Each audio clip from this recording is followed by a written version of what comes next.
All right. It is my great pleasure to introduce Dr. Aaditya Ramdas, a tenured associate professor at Carnegie Mellon University with appointment in the Department of Statistics and Machine Learning. Aditya's work has been widely recognized. He is a recipient of many awards, including the Presidential Early Career Award for Scientists and Engineers. This is the highest honor bestowed by the US government on young scientists, as well as a Kafli Fellowship from the National Academy of Sciences, a Sloan Fellowship in Mathematics, a Career Award from NSF, the inaugural COPS Emerging Leader Award, the Bernoulli New Researcher Award, and the IMS Peter Hall Early Career Prize. He has also received faculty research awards from Adobe and Google. Dr. Ramdas was recently elected Fellow of the Institute of Mathematical Statistics, the IMS. He was also named the Statistician of the Year by the ASS Pittsburgh chapter and currently serves as the Program Chair of AI Stats 2026. He earned his PhD in statistics from Carnegie Mellon University in 2015, where his dissertation received a Best Thesis Award. Please join me in welcoming Dr. Aaditya Ramdas for his talk, Bringing Closure to FDR Control, a General Principle for Multiple Testing. Before we begin, just a quick note on the house rules. If you have any questions during the talk, please use the Q&A button, and our speaker will either answer them live or after the talk, we'll have a little bit of time for Q&A. And without further ado, I'd like Aditya to take over. Thank you, Aditya, so much for sharing your research with us, and the floor is all yours. Thank you. Yeah. Thank you very much for the invitation to give this lecture, and thanks for the kind introduction. Thank you everyone for coming from wherever you're joining. The unfortunate part of giving a talk online is I don't get to see everyone's faces. But absolutely, if you do have questions at any point, feel free to put them in the Q&A. If there is a question there, feel free to ask it. I will probably not need the entire 55 minutes, so I'm happy to take a couple of questions as we go along. Okay, so yeah, I'm here to introduce you to a very simple, actually a very general principle for multiple testing, which is actually amazingly quite simple. It's called the closure principle. I will tell you a little bit about its history, maybe not everyone's familiar with multiple testing or closure, things like that. So I'll really introduce things from scratch, and then I'll tell you what our contributions are. So this is joint work with a bunch of wonderful people. The people who worked with me originally were Neil Schuh, my student, and Lasse Fischer, who was visiting CMU from Germany.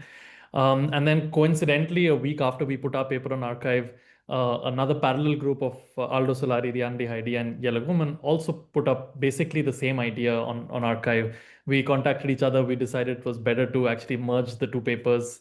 And so we are in the process of merging it. Actually, a version is already on arXiv. I mentioned the arXiv number on the previous slide here at the bottom, but we actually have not submitted it yet. So we're trying to combine the two papers, and that's so it's now become a joint work with several people. But it's I think a very interesting example of exactly the same idea basically being discovered in parallel. So here's the outline of the talk. I'll give you some history of the area of multiple testing, and especially the couple of seminal papers in the area. Then I'll tell you about our theoretical contributions. That's the main part. I'll tell you about the practical implications because there's many, and then I'll zoom out maybe with a summary and some open questions. Okay, so I'm really going to go far back in terms of the history because it was set up by two works by Tukey. So Tukey is famous for this one, which is his book on exploratory data analysis. And in some sense, before this, the data analysis was seen more as confirmatory. You set up a model and a hypothesis. Before you see the data, then you apply some formal test to test that hypothesis and so on. So it was, hypothesis testing was the standard paradigm. But Tukey's book gave statistics a chance to also play a role in hypothesis generation, not just in hypothesis testing. And so in some sense, he gave exploration an equal footing with confirmation. So now statisticians began to think of a workflow. How do we explore to generate hypotheses and then confirmatory analysis to test them? Now, Tukey recognized that if you did this in some kind of uncontrolled way, then this is basically like data dredging or p-hacking or things of that kind. So Tukey actually wrote, in some sense, a parallel book which is less well known, which is his book on multiple comparisons. So it's like a gigantic book, like hundreds of pages, and it was actually a unpublished preprint for many decades until I think almost the 1980s. He wrote it in the starting in the 1950s, but it was kind of just circulating informally, and then I think it was eventually published in the 1980s or something like that. So before Tukey, multiple comparisons was seen as a nuisance or an afterthought, not really a core statistical issue. But while his EDA book legitimized exploration, it was really his multiple comparisons book that promoted making structured comparisons responsibly, not exploring irresponsibly in some sense. And so his way of framing and formalizing things, his methods that, he actually developed many methods as well, that sparked decades of research on error rates, that eventually led to the seminal Benjamini-Hochberg procedure. So I see, Tukey as really lying in the background of all of this. Now, one of those really important works was exactly 50 years ago, maybe. So 1976 in Biometrica, there was a paper by Marcus Peretz and Gabriel, which, on the title is this on closed testing, right? So this word closed testing appears there. And this is a really seminal result. So let me tell you what it is, because it's very beautiful. It's very surprising. If you have never seen it before, it's remarkable. We rarely see such universality principles in statistics, but this is an amazing universality principle. And so let me tell you what it is, okay? Because it will play an important role in the rest of the talk. So here's a one slide summary of closed testing. So suppose we are testing M hypotheses, so H1 to HM. So think of these as M different null hypotheses. There's also M different alternatives. I'm just omitting them for brevity. So we are testing M different nulls. And unbeknownst to us, some of these nulls are actually true.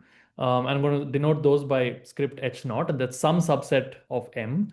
We don't know which of these are true, but we want to identify the ones that are not true. We want to identify the rest. We want to make discoveries, which are a subset of the non-nulls.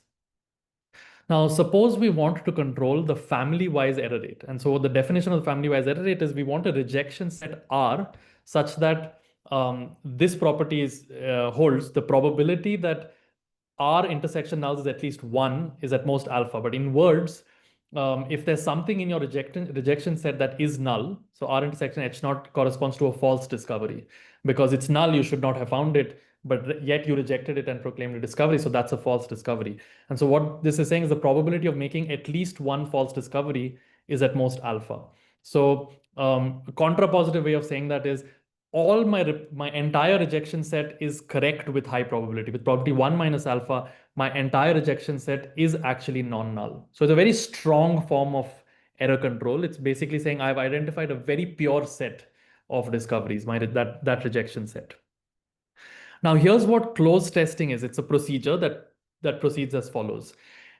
It says you want this goal of family-wise error rate, but what you're instead going to do is something different. What you're going to do is you're going to conduct a level alpha test for each intersection hypothesis. So now there are 2 to the power m intersection hypotheses. So I over here denotes some subset of m. So there's 2 to the power m subsets. So there's 2 to the power m different intersection hypotheses. So like rather than just starting with H1, H2, H3 to HM, you can also look at H1 intersection H2, H1 intersection H3, H2 intersection H3, and so on, right? And so you can combine and intersect more and more of these hypotheses. So you ignore the multiple testing aspect of the problem and you separately conduct a level alpha uncorrected test for each intersection hypothesis.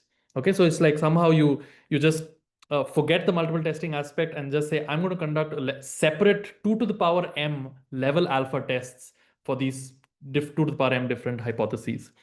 Now, that's the first step, a different level alpha test for each hypothesis. In the second step, that's what's called the closure step. So you define your rejection set as the hypothesis K such that I reject Hi for every superset of K.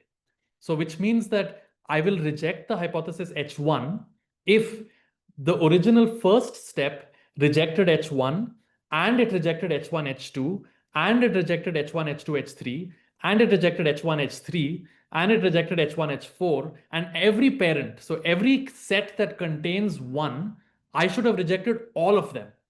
Okay, if I rejected all the parents then I'm going to include what I mean, I'm going to include it in my rejection set. Okay. So it's basically a very interesting constraint that says I do something separate on every one of these 2 to the power m hypotheses. Then I focus on the leaves. The leaves are these individual original hypotheses, the nodes. And I reject a leaf if the first step had rejected not only the leaf, but every parent of the leaf also. Okay, so that's what closed testing is. Now, this seems like a weird procedure. I started out with M hypotheses. I made it 2 to the power M hypotheses, and I do some global null test at every one of those, which means a separate hypothesis test for everything, ignoring multiplicity. Like it's not a corrected level alpha test I'm doing it just a level alpha test. And then I'm doing this closure at the second step where I'm asking for some constraint to be met to include it in my rejection set. Why would I do such a thing, right? Like, why would I do this? And the remarkable answer that they gave is that you have 2 properties. First is that this procedure controls family-wise error rate. So if I follow this, then I will get a procedure that controls family-wise error rate. But it's the converse that's really amazing. Every family-wise error rate procedure can be recovered or improved by close testing. Okay, that is no matter what you might have heard of the Bonferroni correction for controlling the family-wise error rate. You might have heard of the Bonferroni home procedure, whatever. There's actually others. You may not even work with p-values. You may have some data which you don't represent as p-values. And there's many ways of controlling the family-wise error rate under different assumptions. But every one of them is an instance of close testing.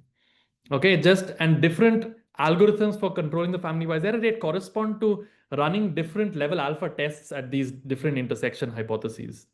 And so, you get every admissible procedure is an instance of close testing. And if I gave you a procedure, if you kind of pushed it through close testing, you would be able to actually, typically you'll always recover the procedure, but sometimes you will actually find ways to improve the original procedure. So it's kind of a universal principle for family-wise error rate control. It says there's no cleverness needed. All you need to do is define what is your test at each of these 2 to the m nodes. And once you've specified that, you get a family-wise error rate procedure, and every procedure can be obtained this way. So it really simplifies things. You don't have to be, you don't have to think beyond close testing in some sense. Now, fast forward 20 years, and we reach this seminal paper in JRSSB 1995 by Benjamini and Hochberg, which actually it reintroduced the FDR notion. The false discovery rate error metric actually goes back to work by Eklund and Seeger in the 1960s. But anyway, they kind of reintroduced this definition of a false discovery rate. They gave a procedure to control it. And now this is the most cited paper in statistics. It has more than 100,000 citations and climbing every day. So again, this is kind of an important backdrop. So let me give you a 1-slide summary of the Benjamini-Hochberg procedure. So suppose again we are testing M hypotheses and the nulls are H naught. But now suppose we want to control a different error metric, the false discovery rate. Okay, so the definition of that is we want a rejection set R such that the expected ratio of the number of false discoveries divided by the number of discoveries is at most alpha. So the size of R is the number of discoveries, and R intersection H naught is all your false discoveries. And so you want that expected ratio to be at most alpha. So earlier we wanted a very pure set, but now we say we're okay with some amount of false discoveries as long as it's a small fraction of the total number of discoveries. So they gave a procedure based on p-values that says, suppose we have a p-value for each hypothesis p1 to pm, we order them in increasing order. Then the BH procedure says, well, of course, you want to reject the smallest p-values, but how many of them should I consider? And it defines a random k hat, which is the largest k such that pk is less than alpha k by m. So I look at the smallest p-value, I compare it to alpha by m, the second smallest p-value to 2 alpha by m, and so on. And I find the largest k for which this inequality holds, and I call that k hat. And I reject the hypotheses corresponding to p1 to pk hat. That's the procedure. Very, very simple to implement.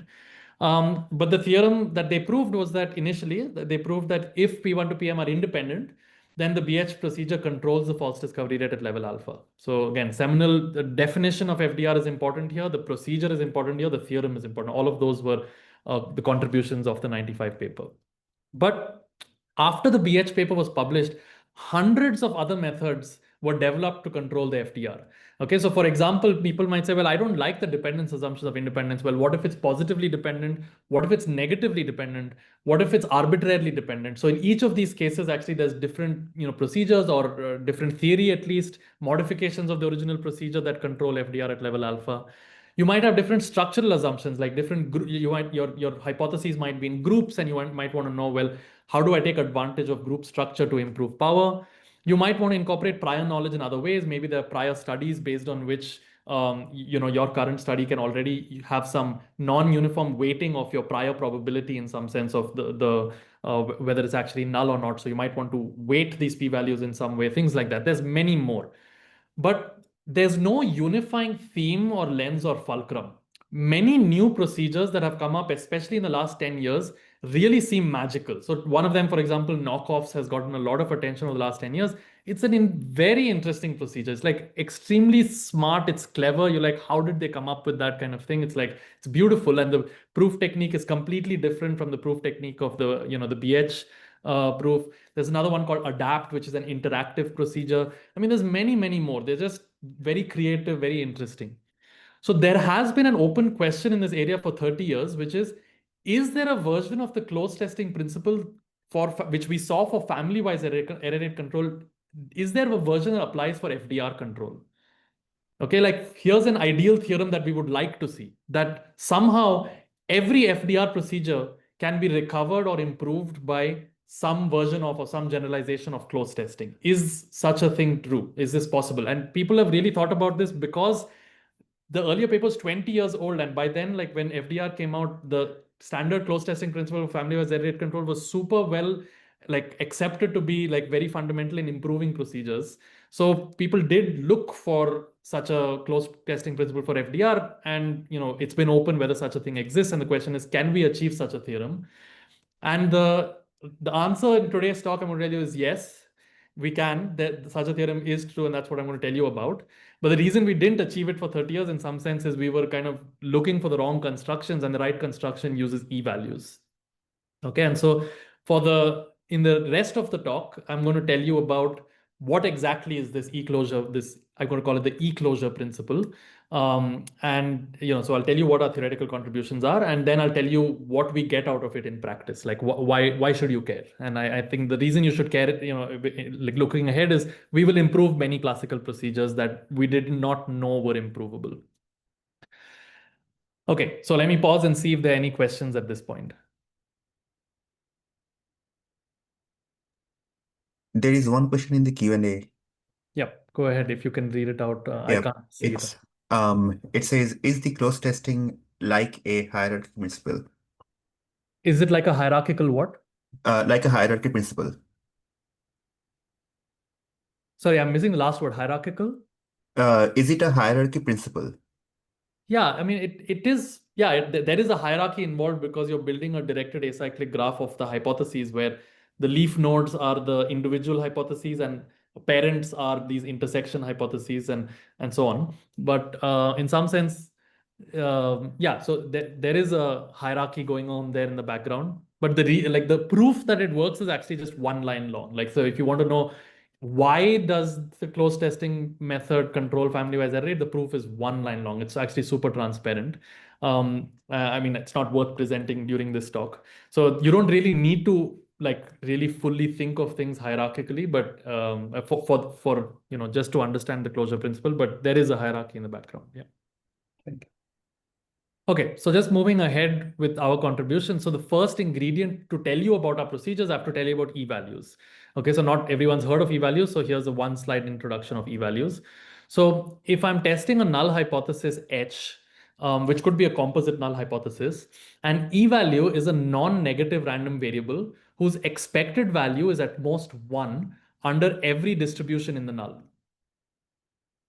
Okay, so if what is a null hypothesis? It's just a collection of distributions, and I want my statistic to have expected value less than equal to 1 under every distribution in that null. So it's a rather interesting definition. So if your null was simple, then e-values are just likelihood ratios. Because of course, if I had a likelihood ratio like dq by dp for some alternative q, then the expected value of that under p equals 1. Right? So like for a simple hypothesis, e-values and likelihood ratios are identical. So the way you should think about e-values are they are composite generalizations of likelihood ratios. There's many ways to generalize a likelihood ratio. This is one of them that turns out to be, I think, the right generalization for reasons I might explain later on. Now, it turns out that for arbitrary nulls, which are not necessarily simple, arbitrary composite nulls with no assumptions, um, these optimal e-values are also likelihood ratios. There's a certain notion of optimality which is called log optimality, which I won't get into here, but effectively we want to maximize the expected value of log E under the alternative. But optimal e-values are actually also likelihood ratios of an alternative to a special representative of the null. This representative P star is what's called a reverse information projection. And so this is a result in a recent Annals paper of ours. And so you really should think of e-values as composite and non-parametric generalizations of likelihood ratio. So e-values for any composite null, e-values always exist. Optimal e-values are always likelihood ratios, and they're unique. So like optimal e-values are unique and always exist for any composite null, which is not true for our usual notions of optimal tests. So optimal tests may not exist for arbitrary composite nulls, but optimal e-values exist for arbitrary composite nulls. So now that's what an e-value is. How do you go from an e-value to a test? You just threshold the e-value. So large e-values, remember the e-value has to be small under the null. The expected value has to be less than 1. Large e-values correspond to evidence against the null. So you can obtain a level alpha test by rejecting the null when the e-value is larger than 1 over alpha. So if alpha is 0.05, then if you reject when the e-value is larger than 20, then that's a level alpha test. And the reason is just Markov's inequality. So Markov's inequality says that because E has expected value at most 1 under P, then the probability that E is greater than 1 over alpha is at most alpha for all P in the null. So like it's very straightforward to see that this is actually a level alpha test. Now, you might think, oh, that's like a weak level alpha test because I'm just using Markov's inequality. Okay, so that's actually a bit misleading. It turns out that there's an interesting universality result here, which is that for every hypothesis, every level alpha test for that hypothesis can be written as thresholding some e-value. Okay, so like this e-test, finding an e-value and thresholding at level 1 over alpha, there is no loss of generality in using e-tests. That is a universal language. For every hypothesis you have ever come across in your life, every level alpha test that for that hypothesis is a thresholding of an e-value implicitly. You maybe have never written down the e-value explicitly, but there exists some e-value in the background and it is an e-test in disguise. So this is again a universality result for any hypothesis test, which is interesting. Yeah, so basically it means that every test is an e-test in disguise. Okay, so this is just a one slide introduction to e-values. If you're interested in learning more about e-values, then I have a recent book on the topic, there's a book series called Foundations and Trends in Statistics. The founding editors are Rina Barber and Ryan Tibshirani. And our book was the first issue this month. It just came out last month as the inaugural issue in this book series. So if you want to learn more about hypothesis testing with e-values, please look at my book. But to continue with this talk, the second ingredient, one of the ingredients was e-values. The second ingredient I have to introduce is error metrics. So our closed procedure actually applies to any setting. One second, I'm going to just try to make this. Yeah, there it went away. Okay, so our closed procedure applies to any setting where the goal can be written as the expected value of f of r is less than equal to alpha for a non-negative error metric f. I mean, f of empty set is 0 for simplicity. So of course, like, I'm writing it simply, but the actual underlying, when you say I want, FDR or family-wise error rate control, that's actually a very composite requirement. What you're basically saying is no matter what the ground truth is, that is, maybe everything is null, maybe nothing is null, maybe half of them are null. And, so there's many possible ground truths. You're saying no matter what the ground truth is, I want, some error rate to be controlled.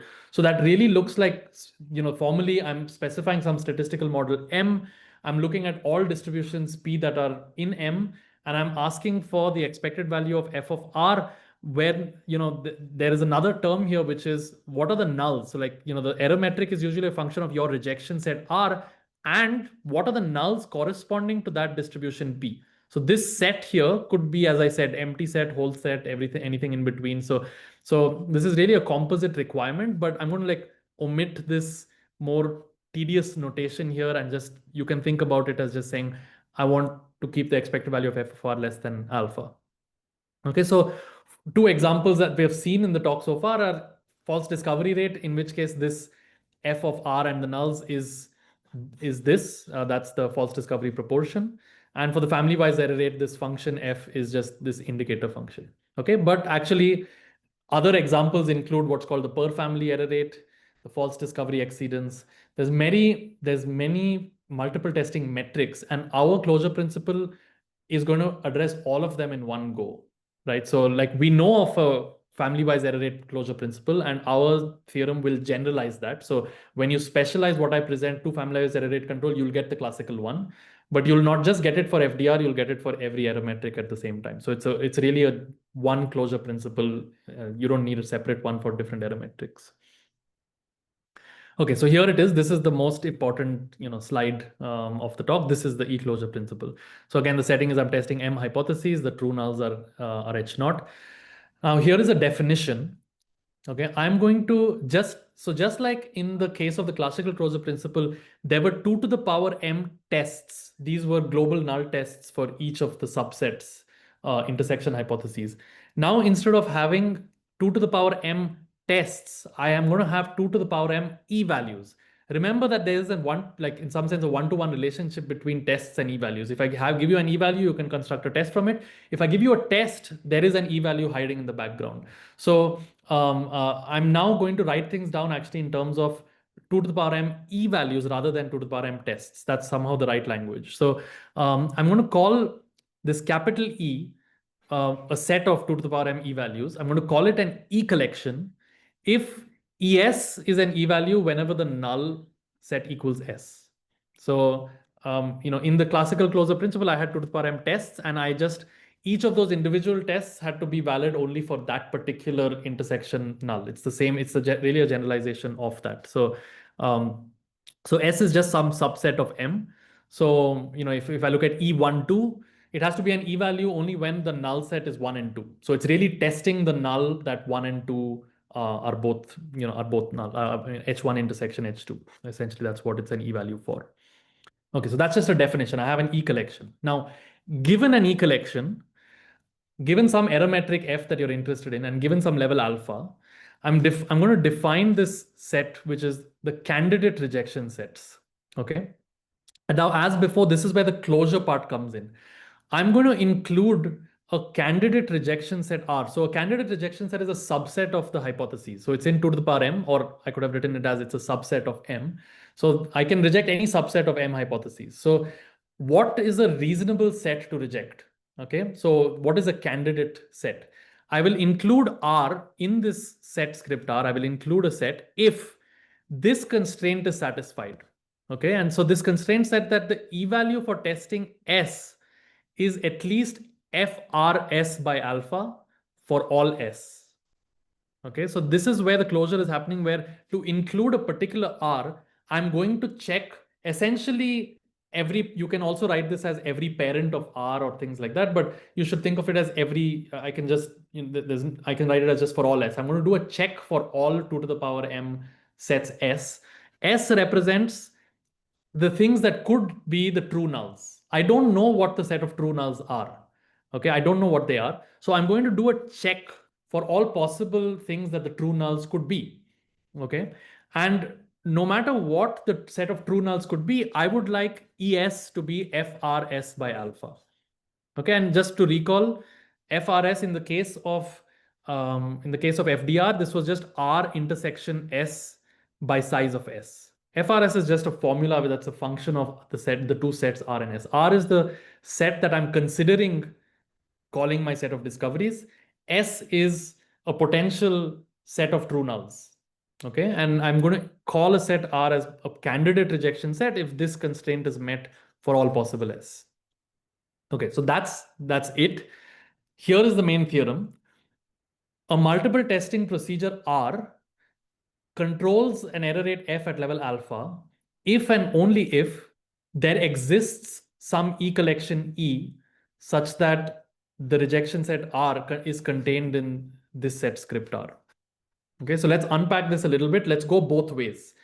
The easiest way is forwards, which is if you start with an e-collection and an error metric and a level alpha, what I'm claiming is that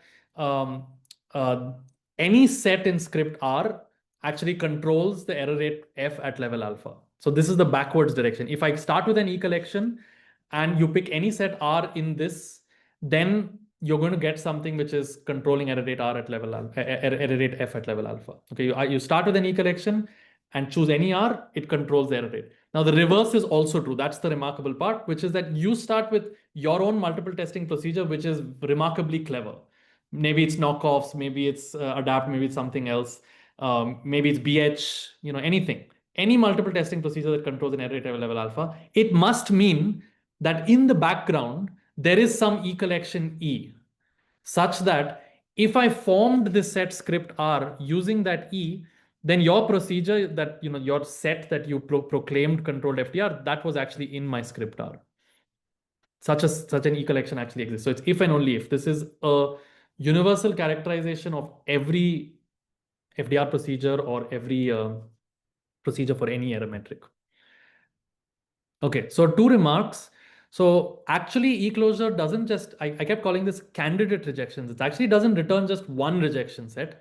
You can actually pick post hoc any of the sets in script R. So the real theorem that we prove is that the expected maximum over R in script R of F, R, and nulls is at most alpha. So again, there's a soup over P as well outside. But effectively, this max inside here says script R is a set of potential rejection sets, and you can pick any of those, and you will get error control. So this means that the statistician has some post hoc power in this game. If you just want one R, and then by default you would choose the largest set in script R, or if there's multiple largest sets, then you would pick any of them. But essentially, you could have a default procedure, but there is some freedom to choose things. The second, comment is I said that given a procedure R, one can find an E collection E which recovers that procedure, but this will only recover the original procedure. It's not obvious whether one can improve that procedure or not.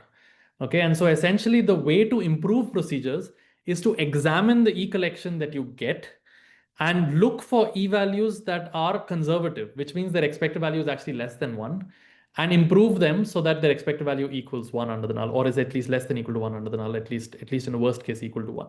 This is actually the same thing that happens when you look at the closure principle for family-wise error rate control. By default, if I give you a family-wise error rate control procedure, you can back out of it global null tests for every one of the 2 to the power m nodes. You can get out of that, but that by itself will only recover your original procedure. It doesn't improve it. To improve the procedure, that you then have to go in and examine what are these 2 to the power m tests and ask, oh, are they conservative? Can I improve them?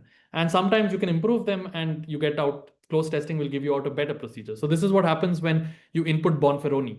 So if you input Bonferroni into closed testing, classical closed testing, then out comes Bonferroni home. Okay, and Bonferroni home is a uniform improvement over Bonferroni kind of for free. But it doesn't happen by default. If you just throw Bonferroni into closed testing, it just recovers Bonferroni. What you have to do is you have to look at the nodes and say, oh, these nodes I can actually do better. I don't have to run Bonferroni with M hypotheses. I should run Bonferroni with S hypotheses. And once you improve it, you get Bonferroni home out of it. So the same thing has to happen here. To improve any procedure, we actually have to examine that E collection. So it's like somehow case by case for trying to improve procedures. So here's some examples of E collections. I don't expect this to make any sense to you, but this is just to show you that for any procedure in the literature, I can look at that procedure and I can tell you what is the local E value. So this ES, this E collection is, so I call it local E values because ES only has to be a valid E value for the S being the nulls. And so I can actually look back at the proof of the original procedure, or I can look back at the final claim of the procedure or the setup of the procedure, and I can read off these E values. And in each case, the original procedure corresponds to a different E collection or a different set of local E values. And when you look at this set of local E values, you say, well, if I pushed this through my E closure principle, I would recover the original procedure, but I may not necessarily immediately improve it. Now, the remarkable part is that we can improve it. So the practical implications I'm going to tell you about are examples of procedures that we can actually improve by examining these E collections. But before that, let me stop and see if there are any questions on the E closure principle.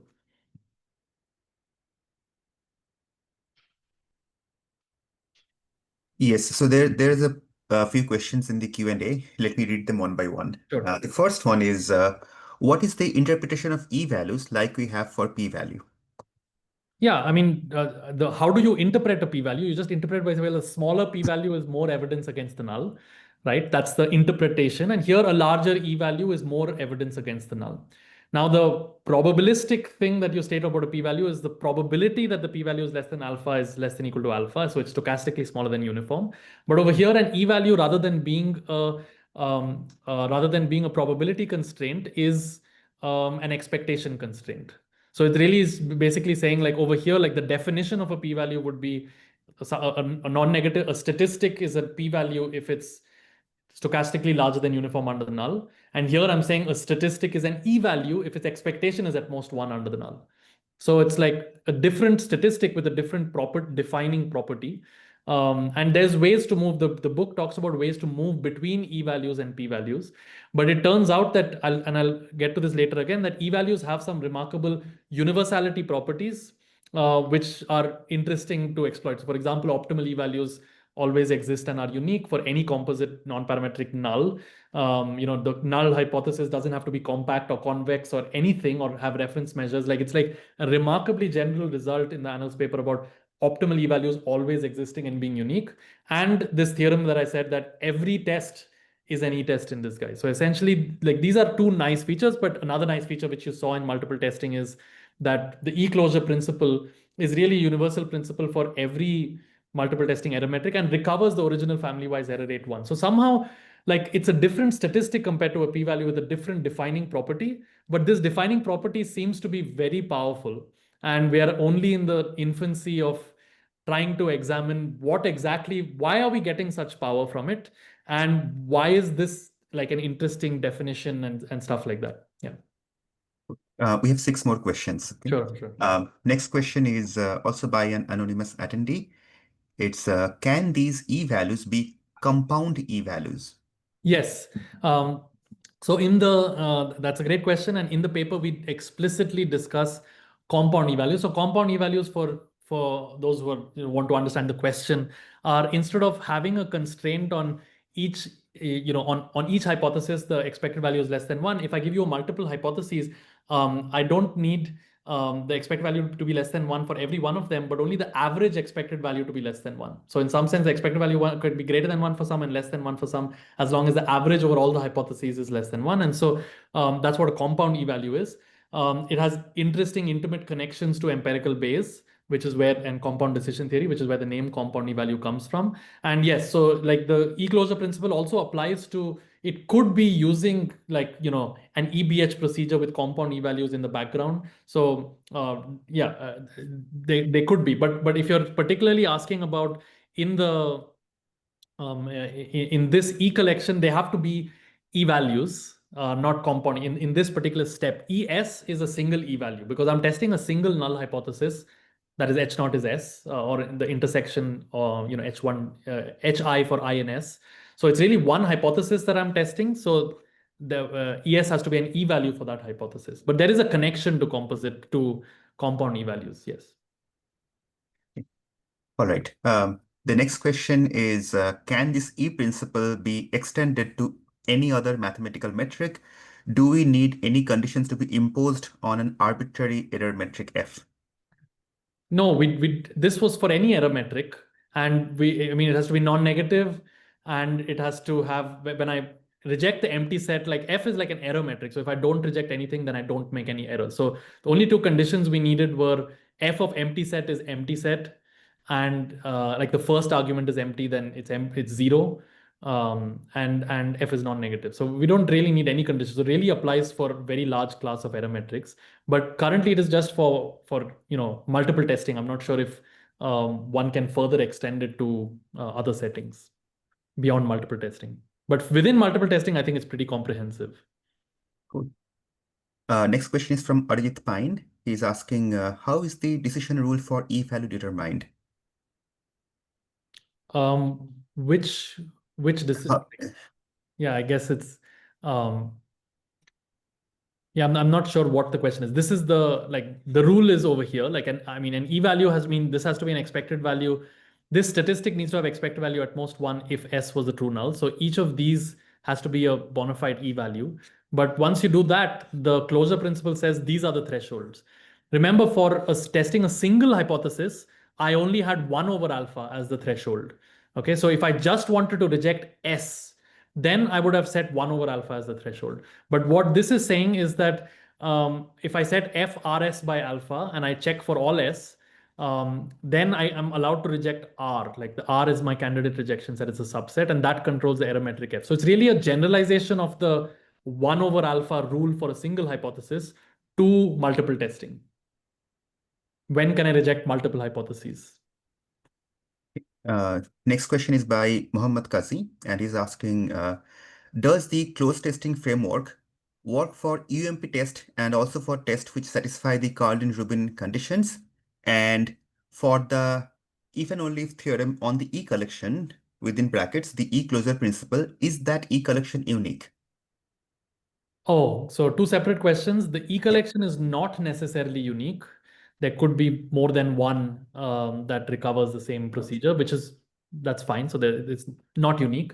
On the first question, there's several connections to Carlin-Rubin or monotone likelihood ratios, things of that kind. And so in particular, I mean, that's got nothing to do with the multiple testing aspect. When you go to a single hypothesis testing and you have some null and some alternative, the optimal test sometimes in the composite setting is also a likelihood ratio test. And for example, like when there's monotone likelihood ratio property, if I take some kind of worst case pair like least favorable distributions, then the likelihood ratio test will still give me the optimal test in a Neyman-Pearson sense.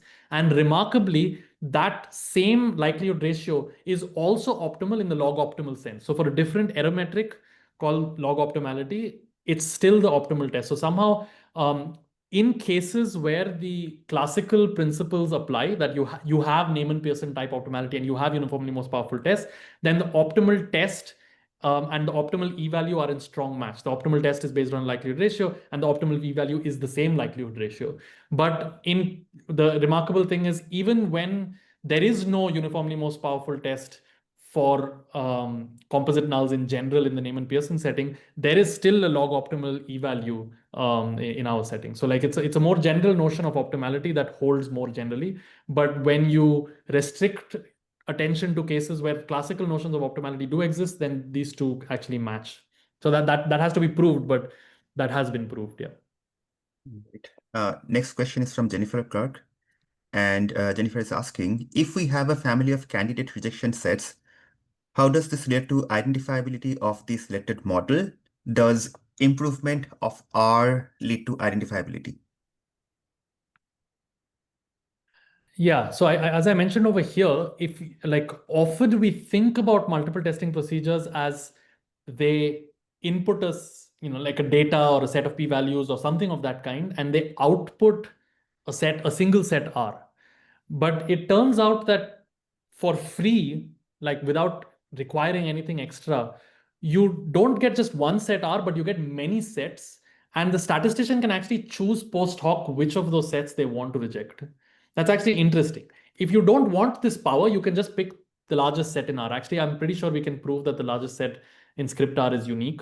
But regardless, there is this additional power you get for free. I say this because in general, Benjamini-Hochberg is not subset proof. So family-wise error rate is subset proof, which means that if I reject a set R, I can reject any subset of R and it's fine. It still controls the family-wise error rate. But false discovery rate is not subset proof. If Benjamini-Hochberg gives you a set R as a rejection set and says FDR is control level alpha, you cannot pick a subset of R and necessarily have FDR control. So the FDR error metric is not monotone, and so you might increase your FDR by rejecting a smaller set. So the fact that you can choose which set to reject is not at all obvious that this should be allowable. But what our e-closure principle tells you is that if script R contains multiple sets, then you can, often it contains only one set actually, but if it contains multiple sets, you can pick which one. But by default, you might want to pick the largest one. We still have a few more questions. Next is Kevin Anderson, and he's asking, maybe also distinguish between likelihood ratio and e-value. Yeah, so like likelihood ratios, if you think about their definition, it makes sense for a for a point null hypothesis, right? So if you have if you have a single P, then a likelihood ratio makes sense. Now, if I go to a general composite P, there's many ways you can try to generalize it. Like you can put an integral, like a mixture in the denominator. You can put a supremum, like maximum likelihood in the denominator. But like what, in some sense, there's no canonical way to generalize a likelihood ratio from a point null to a composite null.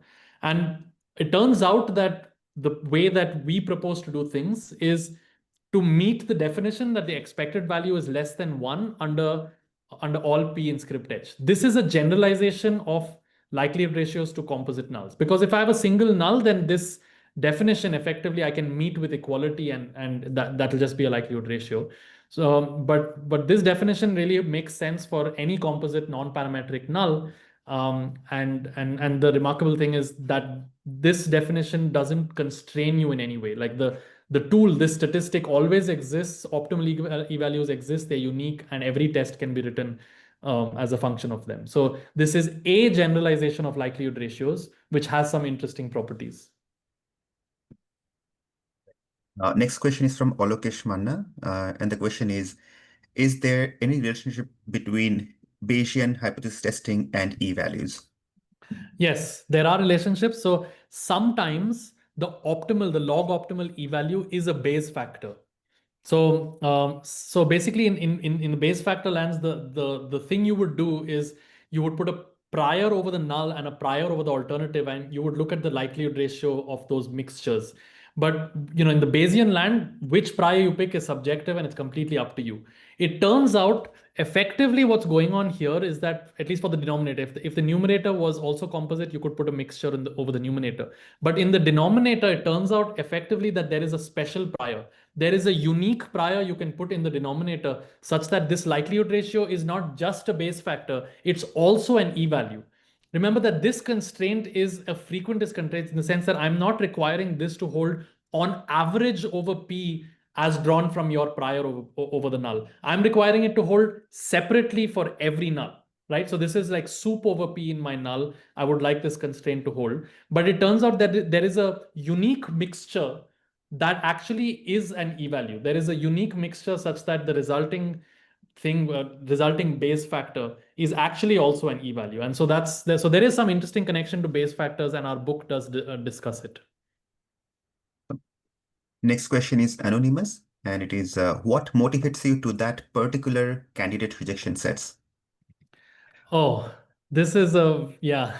This is almost like saying after you've discovered something like very powerful, what made you consider this in the first place? I mean, I think this is like hard to describe the discovery process, but effectively, there were two steps over here. First is realizing that you can move between tests and e-values. That's one thing. Somehow tests are very binary. That's the problem with tests, is that tests are binary, like they're 0 or 1, but e-values are more continuous, right? And so when I'm looking at an error, like when I'm looking at a family-wise rate error metric, which is itself binary, like because it's basically like 0 if I made no errors, 1 if I made any error. So the error metric family-wise rate was also binary. Because of that, binary tests at each of those nodes sufficed, and it was okay.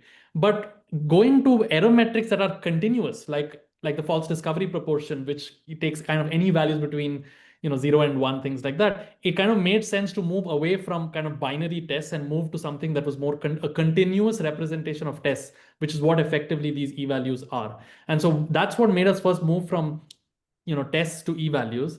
And then then it was like, really, we know that the right rule is 1 over alpha if I'm looking at a single test, and then we know what the classical closure principle is. So we were looking at how, in the language of e-values, how can we recover the classical closure principle, and then like try to generalize it, and it came out to be very clean. So it turned, like, once we tried, it was extremely simple, and then we're like, oh wow. So it's sometimes hard to explain things post hoc, but yeah, I think yeah, I mean, I actually credit to my student Neil, who even suggested moving in this direction, and realized such a thing was possible. Next question is from Omkar Ocha, and he's asking, I'm working on KO filter. Can help to visualize closure principle link with KO filter and how it will cater high dimensions. Great question. So, I mean, I know the knockoff filter stuff. I do have something to say about knockoffs later, so maybe I'll return to your question then. Okay, yeah. A couple of more. Sanjeev Basu is asking, given your mention of connection to LRT, are E-values strongly dependent on distributional assumptions in the hypothesis family? I mean, in some sense, yes and no. It depends on the hypothesis, like clearly, because I'm requiring this constraint to hold for every p in the hypothesis. So your definition of the e-value depends on what hypothesis you're testing. But the amazing thing is that e-values free you from parametric settings. So somehow likelihood ratios immediately means you have to have densities. Densities means you have to have a common reference measure for your null and alternative. And this immediately starts to push you towards more parametric settings. But like there are tons of problems which we care about that are entirely non-parametric, for which no reference measure exists. So for example, if your null hypothesis is my data is symmetric around zero, this consists of continuous distributions that are symmetric around zero, like Cauchy or Laplace or Gaussian. It also consists of discrete distributions that are symmetric around zero with any support. So the class of all symmetric distributions actually does not have a reference measure. It is too rich. Lebesgue measure doesn't work. Counting measure doesn't work. There is no reference measure. The class is too rich to account for a reference measure. So there is no dominating measure for that class. So you cannot even define likelihood ratios if your null is all symmetric distributions. But there's many other classes like that. So for example, your null could be mean less than equal to zero and variance bounded by one, like mean and variance constraints. That class is too rich. It does not have reference measures. There are uncountably infinitely many distributions with discrete supports of all kinds whose mean is less than zero and variance is less than one. So if you want to test that constraint, you can't use likelihood ratios. There's a lot of examples of this type, like testing if your data is sub-Gaussian. So if you've heard of the sub-Gaussian constraint, the set of sub-Gaussian distributions does not have a dominating reference measure. Bounded distributions on 0, 1. Such a simple class. I have data between 0 and 1, and I consider any distribution on that set. Okay, my null could be that the mean is less than 0.5, but the data is bounded. That class is very simple, but it's too rich to have a dominating reference measure. And so you cannot work with likelihood ratios. So the question is then, what happens? Do you have to come up with an ad hoc testing procedure for each of these non-parametric settings? And the answer in the literature has been yes. But it turns out that even though you can't work with likelihood ratios, e-values can be constructed very easily for all of these classes. You can construct these e-values, you can identify optimal e-values, you can construct log optimal tests, things of this kind. So this gives you a path towards kind of unifying parametric and non-parametric analyses and frameworks and so on, because the definition of e-value does not require you to have a reference measure or define likelihood ratios, anything like that. And so you can achieve this definition even in purely non-parametric settings. And you can construct them, and they're very actually, when you look at those e-values, it's very intuitive what those e-values are. But it's still a new object that people have to get used to. But once you get used to it, you'll realize it's actually a very intuitive object. Um, we we are getting more and more questions. We have three more questions now. Okay. Do you want to answer them now Yeah, or? let me tell you a little bit of the practical implications, and then we'll come back to Yes. more questions. Happy to answer Sure. more. So one of the amazing implications is that we can improve the seminal Benjamini-Hochberg procedure. Okay, so there's this procedure that was published in an annals paper in 2001, which accounted for arbitrary dependence between the p-values. So the Benjamini-Hochberg procedure is basically the BH procedure, except that the threshold is made more conservative by a log m factor. M is the number of hypotheses. You include a particular log m factor into the threshold. And so now you'll reject slightly fewer hypotheses. But the theorem that they proved was, if I give you not independent, but now arbitrarily dependent p-values, then the Benjamini-Hochberg procedure controls the FDR at level alpha. And there was actually an example, maybe not in the original paper, but soon after, where we knew that equality held, which means that I mean, it's a conservative procedure in the sense it rejects less than BH, but the FDR control at level alpha could be met with equality. So there was no sense in which we knew that this procedure could be improved.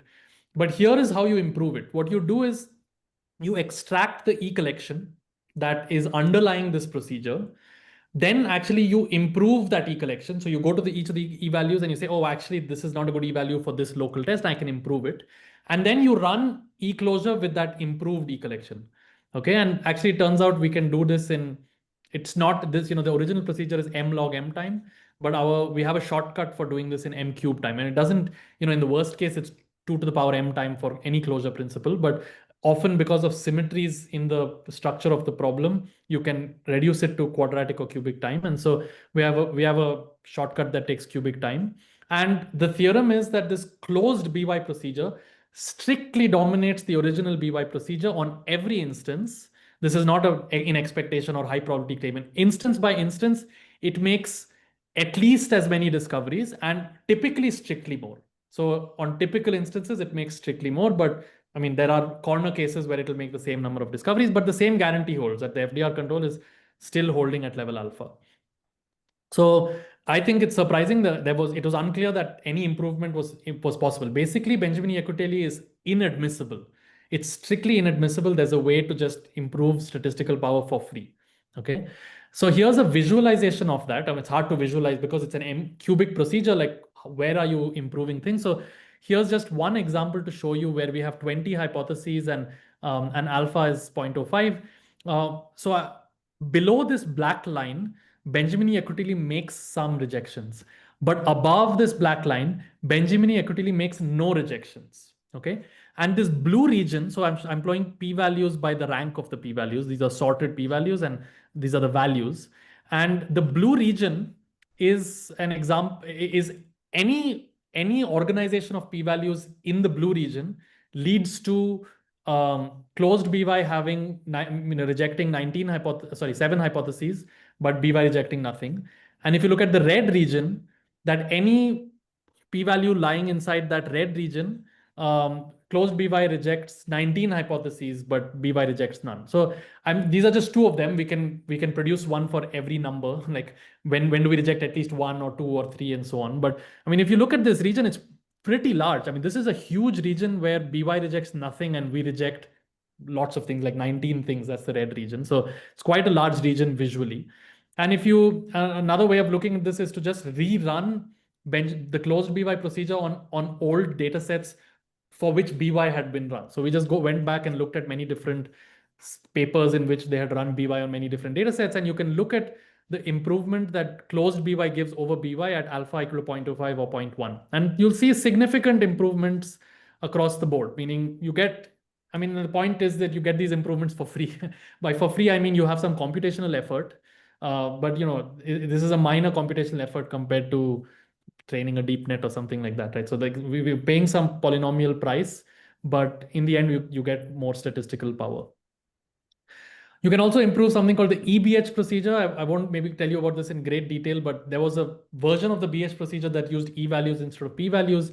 The reason it was interesting is because it controlled the FDR under arbitrarily dependent E values. But you can back out of the out of the EBH procedure, you can back out an E collection, and then you can run the E closure through that E collection. And we have a shortcut that runs in quadratic time. And we have a theorem that says that the closed EBH procedure strictly dominates the original EBH procedure on every instance while having the same error rate guarantee.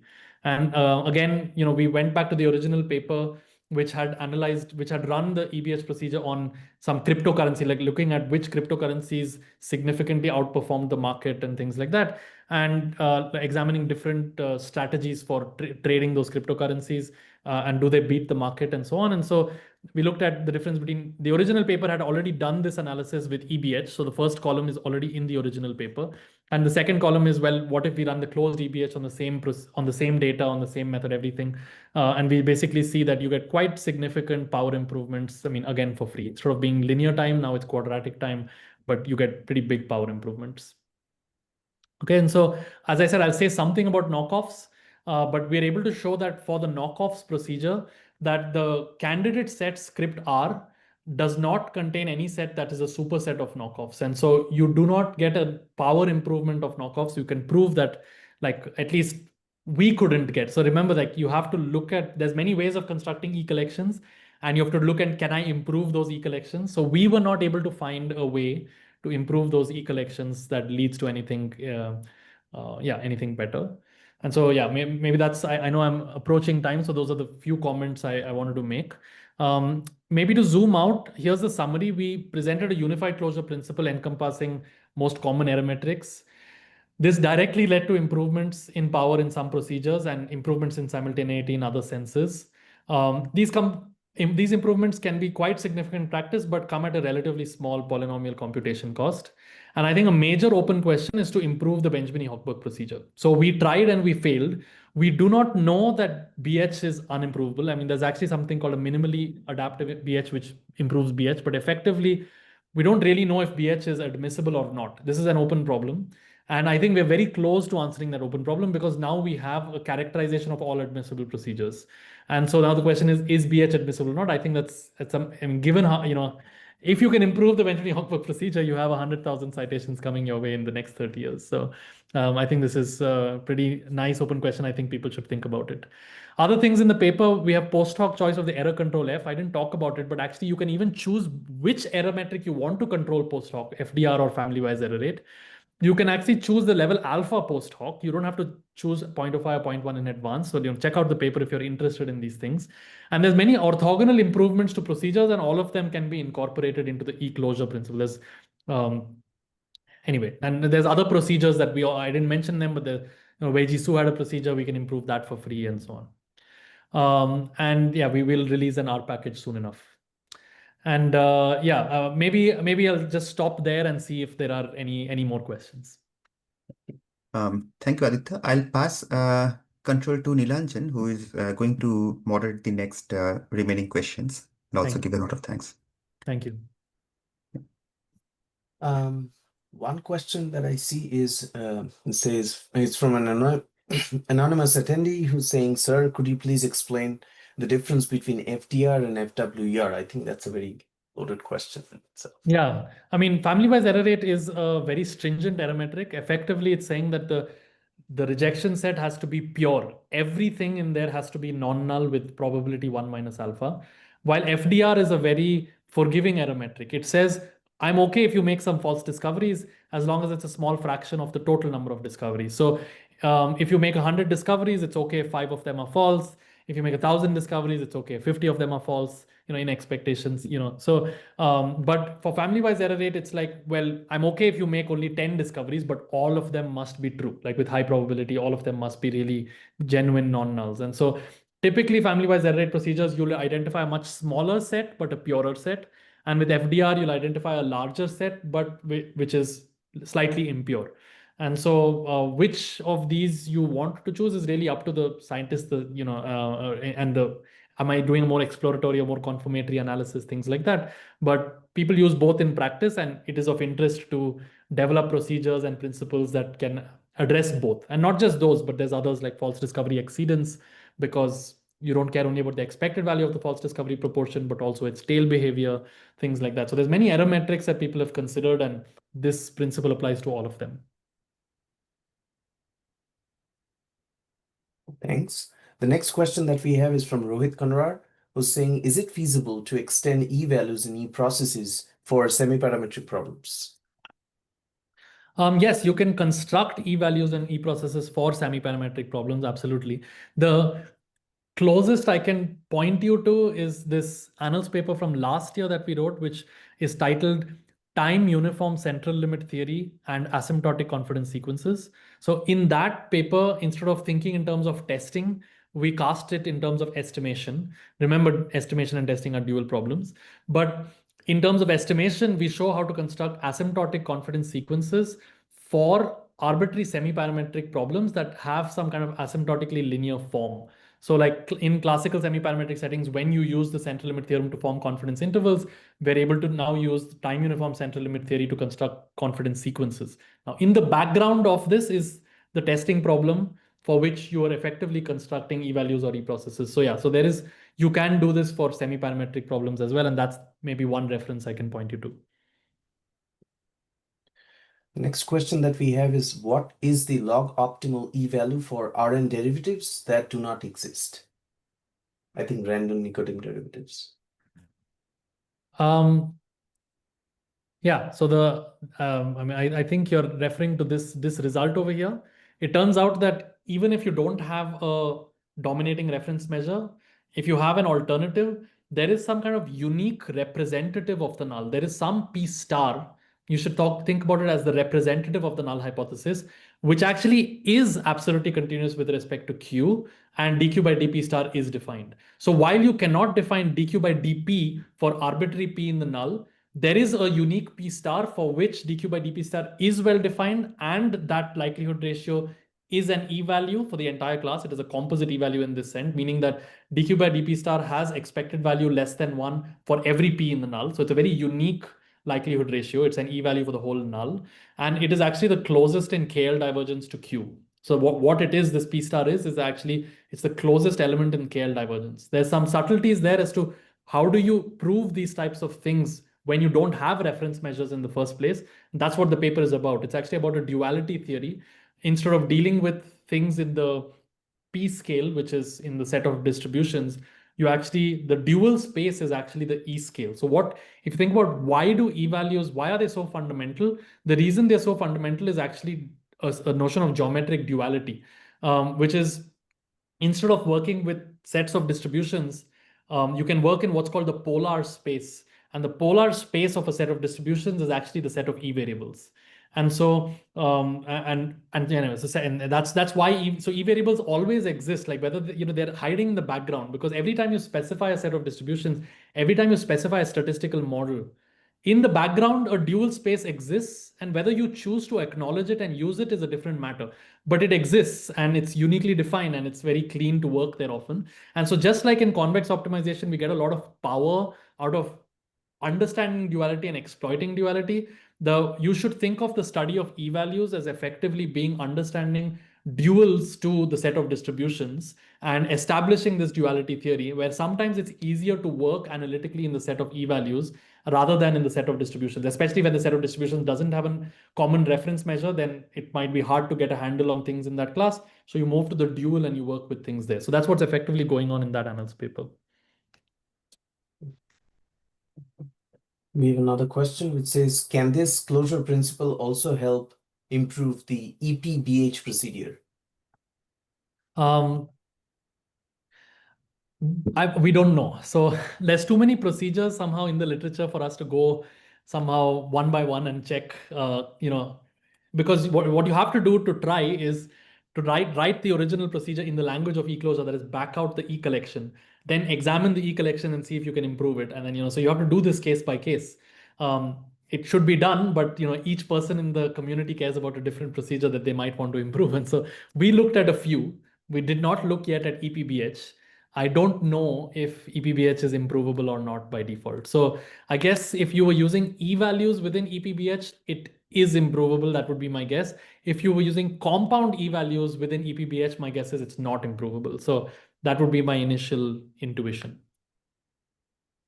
Thanks. I think we have one final question. That is, and this question is from Debargo Jana. Can e-closure support post hoc switching between FDR and FWER? Yes. Using So that's, I think I mentioned that, like, let me say that again at the end. I didn't talk about it much, but I mentioned that in the paper, we point out that post hoc choice of error F is allowed. So amazingly, you can choose, you can look at the FWER result. If you don't like it, you can choose the FDR result, but you have to interpret the guarantee carefully. So what the type of guarantee that you get, so we write this down formally in that section, but there is a way in which you can choose the error rate post hoc, but the interpretation of the guarantee has to be very careful. Like you have to carefully interpret what does it mean now, because F is itself random. And so but you can, yeah. So you get an expected supremum over F of the error metric F is at most alpha. So like and same with post hoc error rate alpha. Like alpha cannot be on the right hand side if it is also random. So alpha has to be moved to the left hand side, and then you do get a guarantee for data dependent F and alpha. So yeah, check out the paper for that. Okay, so I think now we have come to the closing point of this session. Aditya, thank you so much for such a nice and insightful presentation. I would say it was indeed very engaging, and so was evident from the questions that it definitely sparked a lot of interest among the attendees. Once again, thank you for your time and sharing your research with us. We again hope to have you again in the future. Thanks a lot. Yeah, thank you very much. Thanks for everyone for your great questions. Thank you.